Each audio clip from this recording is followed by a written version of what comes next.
Nella giornata di ieri abbiamo appunto dato esecuzione a una misura di custodia cautelare in carcere, chiaramente emessa dal GIP di Treviso su richiesta della Procura della Repubblica di Treviso nei confronti di un 47enne.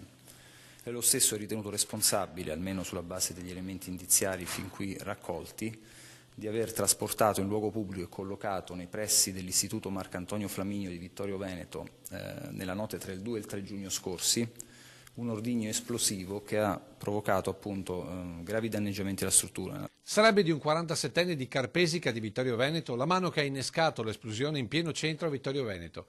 La deflagrazione nella notte aveva svegliato tutta la città, distruggendo i vetri di una trentina tra finestre e portoncini. L'ordigno era con ogni probabilità composto da polvere pirica all'interno di un barattolo di vetro, quindi sono state trovate tracce relative a questi elementi. E sulle tracce di questi elementi che la Digos della questura trevigiana ha impostato uno dei filoni di indagine che pare grazie a diverse intercettazioni telefoniche avrebbe portato a questo 47enne, ma non solo.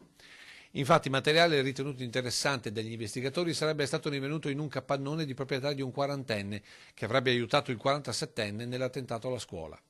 Sostanze comuni, se prese singolarmente ma che utilizzate assieme possono avere capacità detonante. Sempre nell'ambito delle indagini che hanno portato all'arresto del presunto esecutore materiale e alla denuncia del complice, la Digos ha proceduto anche al controllo e alla perquisizione dell'abitazione di un 24enne, sempre vittoriese, che però avrebbe dato esito negativo.